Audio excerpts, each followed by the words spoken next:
Kazi yetu sisi ni kukuletea habari, matukio na simulizi pale tu zinapotokea. Tafadhali bonyeza maneno mekundu subscribe ili usipitwe na taarifa zetu. Mseto Media, together everywhere. Deni la taifa na athari zake kwa maendeleo ya wananchi. Katika ripoti ya mwaka 2024-2025, deni la taifa limefikia shilingi trilioni 110.55 kutoka shilingi trilioni 97.35 kwa mwaka uliopita. Ongezeko la zaidi ya shilingi trilioni 12.70 kwa maana ya asilimia 13.04 ndani ya mwaka mmoja tu. Na huwa namsikia ndugu yangu Mwigulu Nchemba wakati akiwa waziri wa fedha, sasa hivi ni waziri mkuu, alisema kwamba Watanzania wasiwe na wasiwasi, deni ni himilivu na hakuna Mtanzania yeyote atayekwenda kudaiwa fedha hizi kugongewa mlangoni kwake ili alipe deni la taifa. Hii ni hadaa. Huu ni uongo wa CCM, uongo wa serikali, kwa sababu deni hili hakuna kiongozi yoyote wa CCM wala kiongozi yoyote wa serikali ambaye atatoa fedha zake mfukoni kwenda kulipa deni la taifa. Hizi ni fedha ambazo Watanzania watakamuliwa mifukoni kutoka katika kodi, kutoka katika ushuru na vibano mbalimbali vya makusanyo ya fedha za serikali. Na ukichukua deni hili shilingi trilioni 110 ukaligawa kwa sensa yetu ya mwaka 2000 cha miaka 80, kikongo cha miaka 80, kila Mtanzania popolipo, serikali ya CCM imetufikisha bahala ambapo kila mmoja tungemgalia wajibu wake katika deni hili angekuwa anadaiwa shilingi milioni 1.8 milioni. CCM imetufikisha pahala pabaya sana. Kwa hiyo tunapaswa kuidhibiti serikali ya CCM ili isiendelee kukopa bila sababu za msingi. Na hoja yetu sisi, ukitazama kwa umakini, tathmini za hivi karibuni zinaonyesha kuwa hadi Februari 2026 deni limepanda zaidi na kufikia takriban shilingi trilioni 115. Hii ni kasi ya hatari sana ya kukua kwa deni la taifa ambayo inaweka mzigo mkubwa kwa uchumi na mustakabali wa taifa letu. Kwa miaka 5 sasa ya uongozi wa Rais Samia Suluhu Hassan, serikali imekopa jumla ya shilingi trilioni 58.18.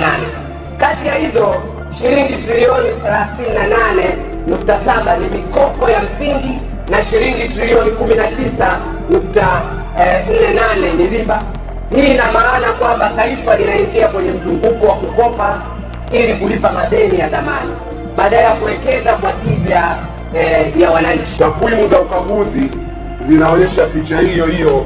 Kati ya shilingi trilioni 30.4 za mapato ya ndani, shilingi trilioni 18 zilienda kwenye kulipa deni na matumizi mengineyo, huku shilingi trilioni 10.35 zikienda kwenye mishahara, wakati shilingi trilioni 2.05 pekee inaenda kwa wananchi.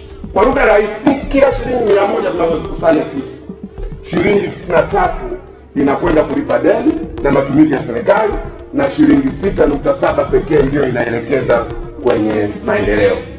Athari za mzigo huu wa madeni ni kubwa kwa wananchi wa kawaida. Fedha zinazopaswa kwenda kujenga shule, hospitali, maji safi na barabara zinamezwa na kulipa riba ya madeni. Serikali kwa kutumia sehemu kubwa ya mapato kulipa madeni inashindwa kuwekeza katika huduma za kijamii zinazogusa maisha ya kila siku ya Mtanzania.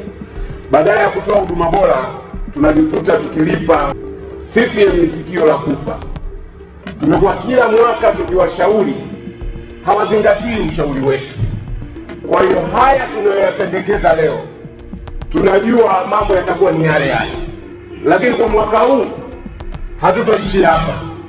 Tutakwenda nchi nzima kuwashitaki kwa Watanzania kwamba CCM inakopa kupita kiasi na fedha nyingi zinazokopwa zinaishia kwa wajanja wachache. Ili umma usimame kwa kutumia nguvu ya umma, tuidhibiti CCM iache kukopa bila kufuata utaratibu wa msingi na kubebesha mzigo mkubwa kwa Watanzania. Kwa hiyo mapendekezo tunayoyatoa ni kama yafuatayo, ambayo yaende kwa serikali lakini na kwa umma wa Tanzania. Mosi, serikali zibe mianya ya upotevu wa fedha na matumizi mabaya yanayoongeza ukuaji wa deni na maumivu kwa wananchi. Pili, serikali iache kuwadaa wananchi kuhusiana na hali halisi ya deni la serikali, kwa kuwa deni halitoshi kutazamwa katika jicho la kiuchumi wa jumla pasipo kuangalia hoja za kina za siasa uchumi na za kijamii. Na tatu, serikali inapaswa kuchukua hatua madhubuti kuhakikisha ufanisi katika makusanyo ya ndani ili kujiweka zaidi katika uchumi unaojitegemea. Na nne, panapaswa kuwepo kwa nidhamu ya matumizi na mipango ya fedha ambayo inapaswa kuzingatia ili kuachana na tabia kukopa kupita kiasi bila mikakati madhubuti. Haya ndiyo mambo ambayo tunayapendekeza.